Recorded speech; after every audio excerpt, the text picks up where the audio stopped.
Okay, so I thought I'd give you guys a quick overview of our hydroponic garden here in the city. First, we've got our pest control operatives here. Very important. Most important part of the farm is obviously keeping away the squirrels. Now, I'll do a more in-depth video on how we keep away the pests, but for now, I just want to do a quick overview. So here we are on the porch here. This is where the kitties hang out. This is where they live. That's their little watchtower shed.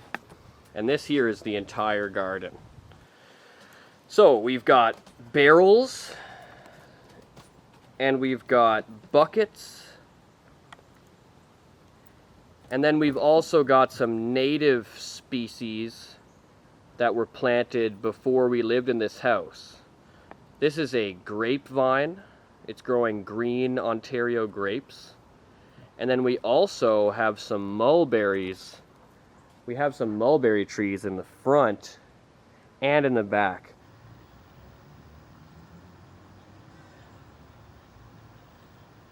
So I'm just going to do a quick walkthrough of the entire farm slash garden here.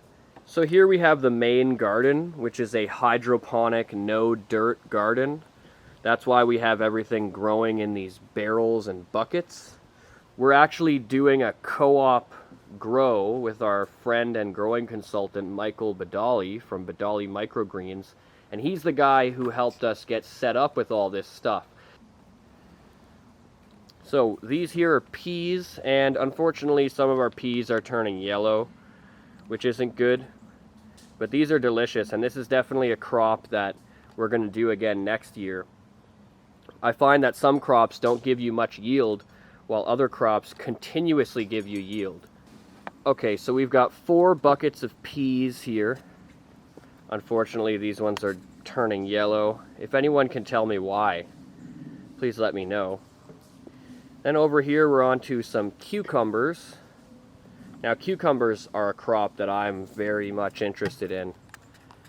The beauty of cucumbers is that it's constantly producing fruits at various stages. So right now you can see we could definitely harvest that cucumber, and by the time we eat it and need more, there'll be a bunch more on the vine. So next year we're definitely going to grow more cucumbers. This year is corn. That's a fun one. We're experimenting with that. And then we've got some cabbage, some red cabbage. I'm not going to go through every single plant, but some plants that are noteworthy that I'll mention right quick are peppers. Peppers have been hit or miss this year. You can see we've got some peppers forming there, but we've also got some peppers that have died or have failed to flower. Let's take a look at these right here. These are peppers, but unfortunately, even though they're growing flowers, they're not showing any actual peppers. So we're kind of worried about the peppers this year. The thing is, if they go below 10 degrees at the beginning of the season, then they'll never produce peppers. But over here, you can see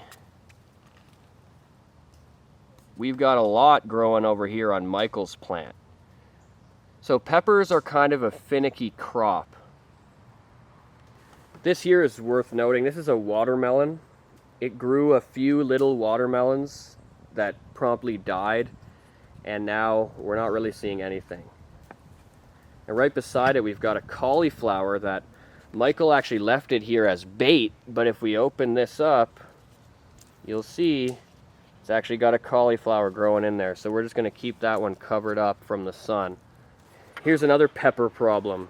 We are almost positive that these peppers right here have been overwatered. So that's an issue with the Kratky method, leaving them in this reservoir of water.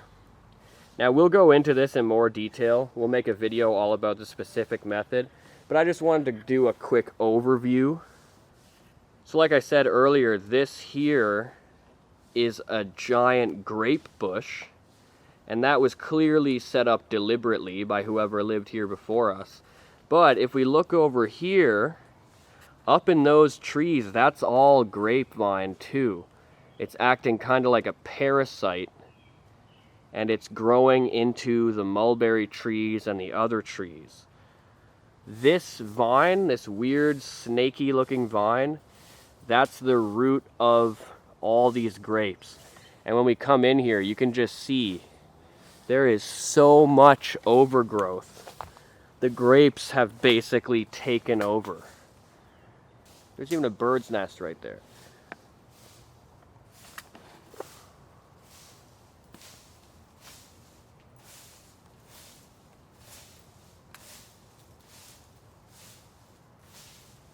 Now I mentioned mulberries. This is actually a mulberry tree, but unfortunately it's just too tall. Most of the berries are way up there in the leaves, and I've only really been picking right here.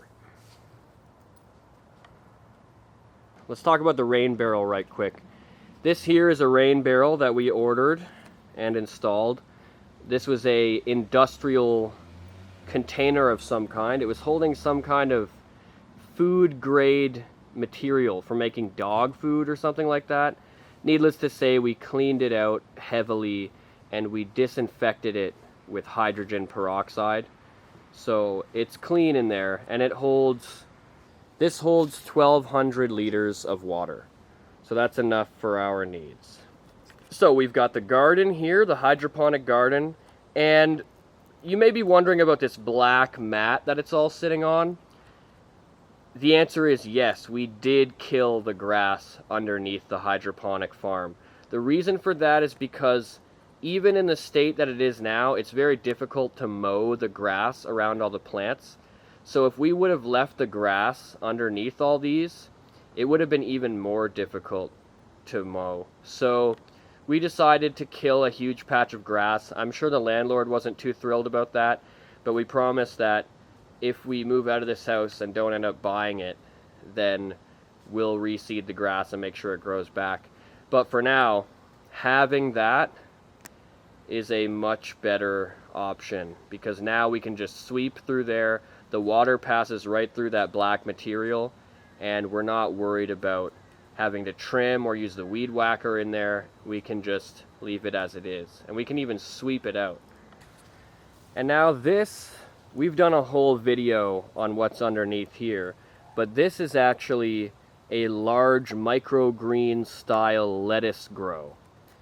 And the thing about this is you can grow so much lettuce in such a small space. Like this, or half of this, would fit in most backyards, and this is enough lettuce where you could be putting this stuff on your kids' sandwiches every single day of the week, and you could probably last months with this much lettuce. There is a video where we go in depth on this, so take a look at that. It's linked in the video that you're watching now. Just click that link to see the full-on overview of this lettuce patch. Now the last thing I want to show you over here is actually the mulberry trees. And the mulberry trees, they're a lot of fun because every day I'm coming out here picking fresh mulberries for breakfast. And mulberries are a very mild fruit. They're full of antioxidants and other healthy stuff, and these come right from the tree. So what I've noticed about harvesting fruit is that I prefer many small fruits, as in berries, compared to, let's say, apples or pears or something else that grows on a tree. When you grow berries, there are many small berries, so you always have something that you can pick. Whereas with apples or something like that, you gotta wait till they're ripe and then you pick maybe 12 or 15 apples, depending on how big your tree is. Whereas with this mulberry tree, I can just know that there's gonna be fresh berries every single day.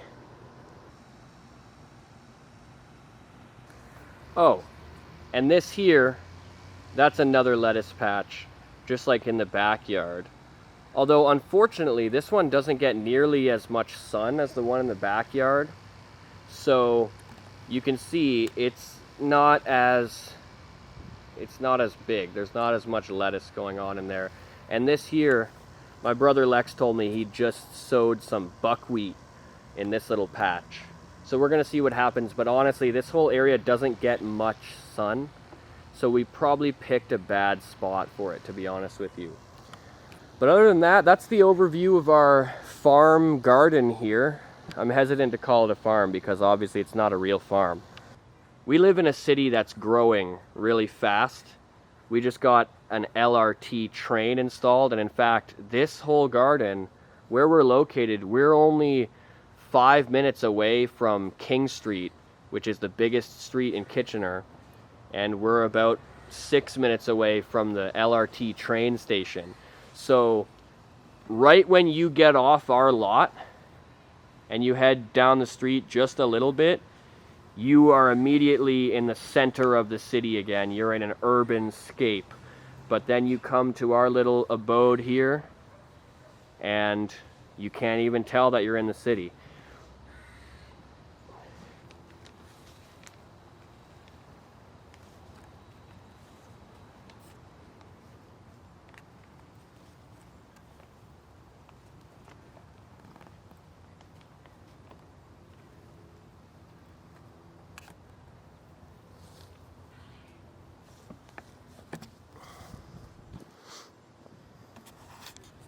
Well, that's that.